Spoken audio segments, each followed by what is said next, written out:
Hi everybody, Mr. Rubo here. We are continuing 2.13 today. Is exponentials and log equations and inequalities. So previously we've solved inequalities of polynomials and rational functions. To do this, we found x coordinates where the functions had zeros, wholes, or vertical asymptotes, and then used a sign chart to determine the intervals where the function was positive and negative. We can solve inequalities involving exponentials and logs the same way, except it is much simpler when working with exponentials and logs, believe it or not. All right. So with this, what we're going to do is we have f of x equals this log x squared minus 4x plus 7 minus log x plus 3. We're trying to find all the values of x for which f of x is greater than 0. So what we want to do here is we want to look at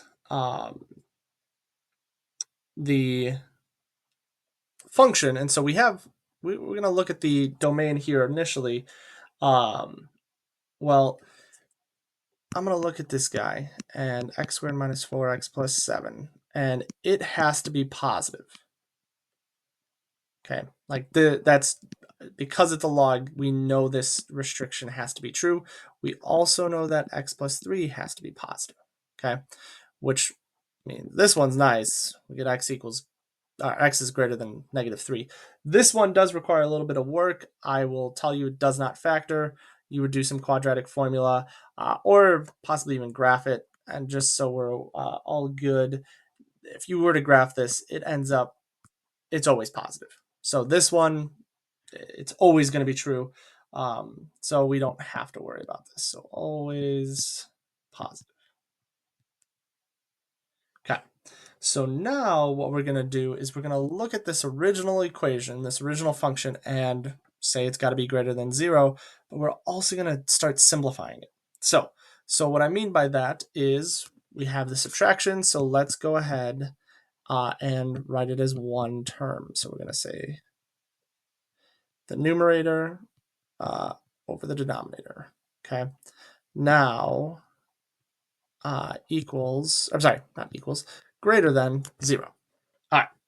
So remember, our base here is 10. So now what we're going to do, we have an exponential, we have a log, but it's got a rational function on the inside.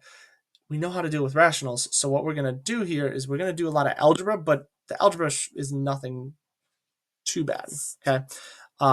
So we're going to want to switch this to an exponential because we don't like having our x's confined inside of the log.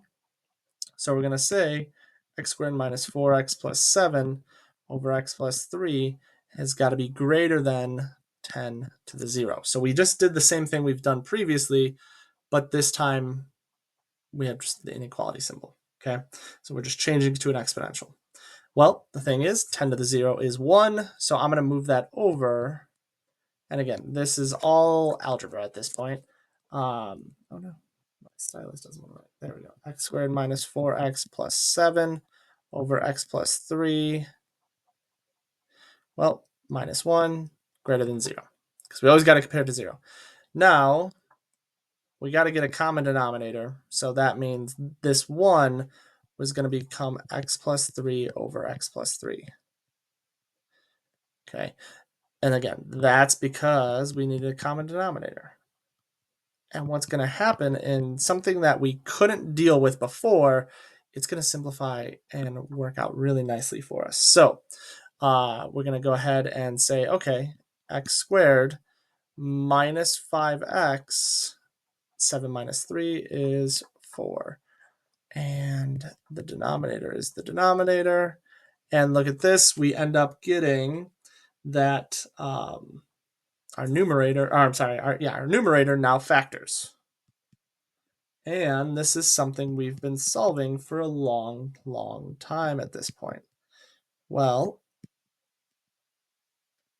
we're going to go ahead and do a sign chart. So let me do it over here. We have three things. We have -3, +1, and +4. At -3, we're undefined.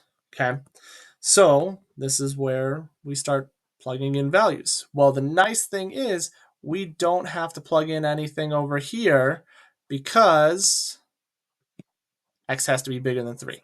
So we actually don't have to plug in like -4 because of the fact of our original domain restriction. That's why we checked it at the beginning. So now we're going to go ahead and we're going to plug in something from -3 to 1. And you just have to plug it into this rational function. So I'm going to plug in 0. So you get negative, negative, positive. So two negatives mean you get a positive. Oh no, my stylus does not like to work right now. There we go, positive answer. Then, so that was x equals 0. Let's do x equals 2, because that's between 1 and 4. When you do 2, you get -2, +1, +5. So 1 negative means the whole thing is negative. And then here I'm going to plug in x equals 5. And again, same idea. Everything becomes positive, which means we have everything positive. So if I use my sign chart, my answer for this guy is going to be from -3 to 1. 1 is going to be included. I'm sorry, nothing's included because it's greater than 0. So we're looking for positive answers.